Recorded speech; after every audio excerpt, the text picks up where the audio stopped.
All right, so today we are going to deep dive into user interface design, Sounds good. specifically how to prep for an interview Okay. so you can really crush it. You Awesome. smartly sent over a stack of resources from RoleCatcher, Mm-hmm. including their career guide, interview guide, and some info on their AI tools. Yeah, so much good stuff to dig into. Yeah, so much. Yeah. So let's transform you into an interview rock star. Yeah, it's all about showcasing your best self. And Oh, honestly, a bit of strategy goes a long way. And that's where these role catcher resources really come in. yeah, for sure. Speaking of strategy, the interview guide kicks off with describe your experience with user research and how it informs your design decisions. It seems straightforward, but how do we make it stand out, make it sing, Mm. you know? This is really where you prove you're not just about aesthetics. Mm, Interviewers really want to see that user needs drive your decisions. yeah. So think beyond just saying you do user research. Describe the specific methods you use, like surveys or usability testing, and then, this is key, connect the dots. Ooh, I like that. Show how those insights directly impacted your design choices. I see. So instead of just saying, I conduct user interviews, Right. you could say something like, based on user feedback that the navigation was confusing, I redesigned the menu using a card sorting exercise to improve findability. Wow, yeah. It really makes a difference. So you're not just listing methods, you're showing the impact. Exactly. That's really good. Yeah. So what about follow-up questions? What could they ask after that? Be ready to discuss a time user research led you to change your design direction significantly or what tools you use to analyze that data. Be prepared. Oh yeah, I like that. Like little preparation. Preparation is key. And that's where RoleCatcher's AI can actually analyze job descriptions and pinpoint missing skills or keywords. It's like Yeah. having a personalized cheat sheet to make sure your prep is laser focused. It's so helpful for tailoring your responses to each specific job, so you're not just giving the same spiel every time. Yeah, you're really zeroing in. Now, the next question in the guide is about accessibility. How do you ensure your designs are accessible to users with disabilities? This one's a big one, right? It is huge. It's not just a checkbox anymore. It's about demonstrating that you bake accessibility into your process from the get-go. Yeah. Familiarity with guidelines like WCAG is essential, but again, go beyond just name dropping. Give tangible examples. Okay. Talk about using alt text for images, ensuring proper color contrast, and designing for keyboard navigation. So show the details. Prove it. It's about showcasing those nitty-gritty details that prove you're not just paying lip service to accessibility. Yeah, yeah. Any potential follow-up questions we should be thinking about on that one? Be ready to explain how you test the accessibility of your designs. Ah, good one. Have you used screen readers? Do you have a process for getting feedback from users with disabilities? Show you're proactive, not just reactive. Okay, so be prepared to go deep. Okay. All right, moving on to question 3. Walk me through your design process from start to finish. This feels like a classic. They always ask this. It is a classic, and for good reason. This is your chance to showcase your structured approach to tackling design problems. Okay. It's about painting a clear picture of your workflow, from the initial problem to the final polish design. Yeah. Do you start with research, competitive analysis, then walk them through your ideation phase, sketching, wireframing, prototyping, user feedback, and of course, iteration? Don't be shy about name-dropping your favorite tools here, too. Whether you're a Figma fanatic or a Sketch devotee, let them know how you bring your designs to life. Right, it's like giving them a glimpse into your designer brain. Yeah, Uh, exactly. And I remember the interview guide actually has some sample responses that really bring these concepts to life. it does. They're really helpful. And you can adapt those to sound natural and showcase your own experiences. You don't have to memorize them word for word. Yeah, make them your own. But yeah. And that's where RoleCatcher's AI feedback on practice questions can be a game changer. Totally. You can rehearse your answers and get personalized tips on how to refine them. It's like having a virtual interview coach in your pocket. The AI analyzes your responses, identifies areas for improvement, and even suggests stronger phrasing. Wow. It's an invaluable tool for polishing your communication. That's amazing. Yay. Now on to question 4. How do you stay up to date with the latest design trends and technologies? Right. Okay, so this is where we prove we're not, out of touch. Right. The design world moves so fast, it's how do you stay on top of it? Exactly. It's about demonstrating your genuine passion and proactive approach to learning. Mm-hmm. Don't just say you love design, show them. Mention design blogs, podcasts, or books you follow. Are you active in online design communities? Yeah. Have you attended any industry conferences or workshops? So prove it. What about specific tools or technologies? I'm guessing just like saying the latest buzzword isn't going to cut it. You're right. It's about connecting the dots. Yeah. So if you've been experimenting with a new animation library, explain why you're excited about it and how it could impact your work. The key is to demonstrate that you're not just following trends, you're thoughtfully integrating new knowledge into your design process. So it's not just about like the trend, it's about how you're using it. Exactly, and why. Yeah, it's about showcasing that continuous learning mindset. Yeah. And it strikes me that RoleCatcher's video practice feature with AI feedback could be really helpful here. Yeah. Absolutely. It helps you refine not just your answers, but also your delivery and nonverbal communication, Right. which is crucial for making a strong impression, especially in virtual interviews. Oh, for sure. Okay, on to question number 5. How do you ensure consistency across different screens and devices in your designs? I'm sensing this is all about responsive design. Like that's one of those It is. words that I hear all the time. It is. And it's crucial because nowadays users interact with designs on everything from tiny smartwatches to massive desktop monitors. Right. This question tests your understanding that designing for one ideal scenario isn't enough.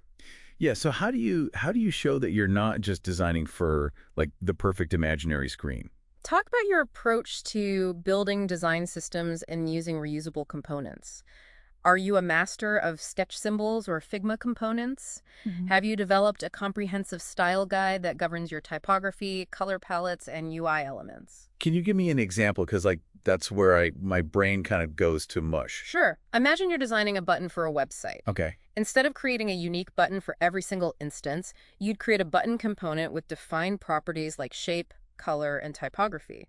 Then you can reuse that component throughout the entire website, ensuring consistency no matter the screen size or device. Ah, so it's about like creating a system that makes it easy to maintain consistency. Exactly. And like scale your designs. Exactly. And having that system in place is not only efficient, but also helps ensure a cohesive user experience across all platforms. Okay, yeah. That makes a lot of sense. So it's not just about knowing how to design like a pretty button. It's about how that button works within the system. Exactly. It's about thinking strategically and understanding how your design choices impact the overall user experience. Yeah, the bigger picture. Okay, on to question 6. How do you prioritize design changes based on user feedback? Now, this one feels like it's testing not just design skills, but also like decision-making under pressure. It absolutely is. UI designers are constantly bombarded with feedback from users, stakeholders, even their own team. Right. This question is all about demonstrating your ability to sift through that feedback, prioritize what's most important, and make informed decisions that balance user needs with business goals. So it's about more than just like, oh, that's a great suggestion, we're going to implement it. Exactly. You need to show you have a framework for evaluating feedback and deciding what deserves immediate attention. Mentioning things like user research, A/B testing, or data analytics can showcase your data-driven approach. Oh, okay. So like methods for prioritizing it. Yes, Yeah, exactly. does that involve stakeholders too? Absolutely. Yeah. Talk about how you involve product managers or other relevant team members in the decision-making process. It shows you understand the collaborative nature of design. Okay, so it's not just about you as a designer, it's about the team. All right, so it's a mix of data, user insights, and collaboration. It's not just about being a brilliant designer, it's about being a strategic thinker. Okay, now, question number 7. What is your experience with designing for different platforms, such as mobile and web? I feel like this one's pretty straightforward, right? It is on the surface, Yeah. but it's also a chance to highlight your range. Interviewers want to see you're comfortable designing for the small screen of a smartphone Right. and the expansive real estate of a desktop computer. So, like, what kind of details should I be ready to share beyond just listing off, like, my projects? Discuss the unique constraints and opportunities of each platform. Have you mastered responsive design principles? What are your go-to frameworks for mobile-first design? Don't just say, I've designed websites and apps. Dig deeper. Okay, so don't just like name the project, talk about the challenges and things. Exactly. Okay, and would this be the place where I can mention, like if I've designed for like wearables or something? Absolutely. Right. Demonstrating you can adapt to new technologies and platforms is a huge plus. It shows you're forward-thinking and ready to embrace the ever-evolving landscape of UI design. Cool. Okay, cool.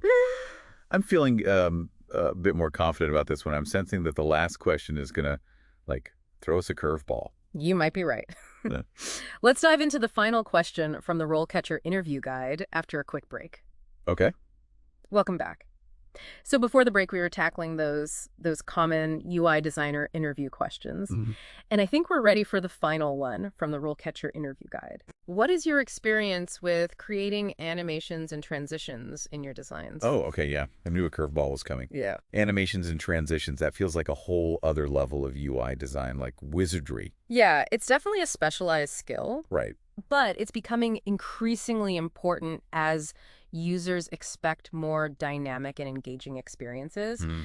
You know, think about your favorite apps. Those subtle animations and seamless transitions are often what make them so delightful to use. Yeah, I never even think about it, but it's true. Yeah, the little things. It really is. Okay, so if I have experience in that area, that's a great way to stand out. What if I what if I'm not an animation expert? Should I just avoid that question? Not necessarily. Even if you don't have a ton of experience, you can still talk about your understanding of animation principles Okay. and your willingness to learn and grow in this area. Okay, so show that I'm ready to learn. Exactly. Okay, what kind of details should I be ready to share, even if I haven't done a ton of animation? Talk about any projects where you used even basic animations or transitions. Did you add a subtle hover effect to a button? Mm-hmm. Did you use a loading animation to provide visual feedback? Right. Those small details still count. Okay, yeah, I like that. Yeah. So it's about showing that, even if I haven't done really complex animations, I still understand how they can improve the user experience. Exactly. Okay. What about specific tools? Like if I have worked with animation tools. If you've worked with specific animation tools like Principle or After Effects, this is the time to mention them. Highlight your knowledge of animation principles like easing, timing, and squash and stretch. Squash and stretch, what is that? It's an animation principle. Those terms might sound like gibberish to some, but to a seasoned interviewer, they demonstrate your understanding of the nuances of animation. Oh, so it's like showing off my knowledge a little bit. Okay, so even if my animation portfolio isn't bursting at the seams, I can still showcase my understanding of the principles and my willingness to learn more. Okay, cool. Yeah, that growth mindset is key. Yeah. Now, we've covered all 8 interview questions from the RoleCatcher Interview Guide, Okay. but that's just one piece of the puzzle. Remember, acing an interview is about more than just answering questions correctly. It's about presenting yourself as a well-rounded candidate who's passionate, knowledgeable, and ready to contribute to the team. Right, they want to know that you're going to fit in. Okay, and speaking of putting your best foot forward, that's where I think RoleCatcher's AI tools can really help, Yeah, for sure. Their AI-powered CV resume builder analyzes job descriptions and flags missing skills or keywords. So ensuring your application really stands out. It's like having a personal branding expert fine-tuning your resume to make the best possible first impression. Oh, wow. Yeah. And their AI feedback on practice questions helps you refine your answers and boost your confidence. Yeah. It's like having a personal interview coach. It really is. And their video practice feature with AI feedback is invaluable for polishing your nonverbal communication, Oh, yeah. which is so easy to overlook. It's easy to overlook things like eye contact and body language, but they play a huge role in how you're perceived in an interview, especially a virtual one. Oh, for sure. Sometimes it's not just what you say, Right. but how you say it, right? Definitely. And RoleCatcher's AI feedback can help you ensure you're projecting confidence and professionalism, even in a virtual setting. Okay, so we've talked about the interview questions and how RoleCatcher can help us prepare, but what about the bigger picture? Yeah, long game. Yeah, what kind of career path can I expect as a UI designer? What does the future hold? That's a great question. The RoleCatcher Career Guide actually lays out some potential paths. Oh, cool. And it's pretty impressive to see how much room for growth there is in UI design. Yeah, it feels like a really in-demand field right now. It is. It's definitely not a one-size-fits-all career. UI designers can specialize in specific industries, platforms, or even types of design work. You could focus on mobile app design, web design, UX design, or even branch out into emerging fields like VR and AR design. Wow, so many choices. It's kind of overwhelming, but also really exciting. How do I even choose? The RoleCatcher Career Guide offers some great advice on this. They emphasize the importance of continuous learning and building a strong portfolio. Okay, so it's like staying curious, Yeah, keeping your skills sharp. exactly. Okay, what about like taking courses or something? Would that be a good idea? Yeah, they suggest taking online courses, attending webinars, and actively participating in the design community. Okay. The field of UI design is constantly evolving, so it's crucial to be adaptable and embrace new technologies. What about like networking? Would that be important? Networking is huge. Attending industry events, joining online communities, and simply reaching out to other designers can help you build relationships and expand your professional network. Just like building connections. Yeah, exactly. Cool. The career guide also talks about showcasing your capabilities. Right. It's not just about what you know, it's about how you present yourself and your work. Yeah. So like my portfolio. Exactly. They suggest creating an online portfolio, contributing to design publications, and actively seeking out opportunities to share your expertise. So it's like putting yourself out there, but also like contributing to the community. Exactly. Okay. It's really inspiring to see that UI design can be more than just a job. It can be like a really fulfilling career path Mm-hmm. with so many different possibilities. Okay, so before we wrap up, Yeah. I think we should leave the listener with a thought-provoking question about the future of UI design. That sounds good. So we've prepped for the interview, we've explored career paths, but what about the future? What's next for UI design? Yeah, like what's on the horizon? Well, the only constant is change, right? But that's what makes it exciting. The RoleCatcher Career Guide actually hints at some trends that are already starting to shape the field. Yeah, they mentioned virtual and augmented reality. I feel like those are like always buzzwords, but are they really going to impact UI design that much? Oh, they already are. Really? Think about it. VR and AR create entirely new ways for users to interact with information and technology. That means UI designers need to rethink how they approach, well, everything really. Navigation, interaction, even visual aesthetics. So instead of designing for a flat screen, I might be designing for like a 3D space that someone is virtually moving through. Exactly. That's crazy. It's a whole new paradigm, and it requires a new set of design principles and tools. UI designers working in VR and AR need to consider things like spatial awareness, depth perception, even the user's physical comfort. Wow. Okay, so those buzzwords are really becoming reality. Mm-hmm. What other trends should aspiring UI designers have on their radar? Personalization is becoming increasingly important. Users expect experiences that are tailored to their individual needs and preferences. So UI designers need to think about how to create interfaces that are dynamic and adaptive. Responding to user behavior, providing personalized content, I'm seeing that everywhere. it's everywhere. Like from personalized recommendations on streaming services to like customized news feeds. It's like the design is constantly evolving based on my actions. Exactly. Okay, so it's not just static anymore. Right. And that requires UI designers to think about data, algorithms, user psychology. It's a whole new level of complexity, but it's also incredibly exciting. It sounds like the role of a UI designer is just like constantly expanding. It's not Yeah. just about making things look pretty anymore. It's about data and technology and user behavior. You got it. It's a lot. It's a challenging field, but it's also incredibly rewarding. And for those who are passionate about design and eager to learn the future, is incredibly bright. Well, I think we've given our listener a ton of information today. We've explored what it means to be a UI designer. We prepped for some of the most common interview questions. We even peered into the future a little bit. Yeah, we did. What's the key takeaway you'd like to leave them with?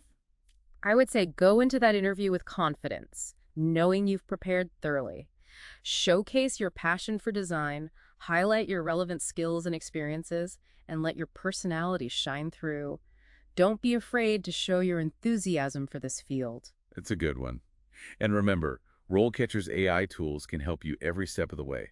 They can help you tailor your resume, practice your answers, and even refine your nonverbal communication. The most important thing is to never stop learning. This field is constantly evolving, so stay curious, embrace new technologies, and never stop pushing the boundaries of what's possible. Great advice. So the best UI designers are not only skilled, but they're also adaptable and lifelong learners. They are. It's a field for lifelong learners who are passionate about creating beautiful, functional, and delightful user experiences. Well, that is the end of our deep dive into the world of UI design. We hope you're feeling informed, inspired, and ready to take on that interview and the exciting career that lies ahead. Good luck, and remember, keep designing the future. Until next time, keep diving deep.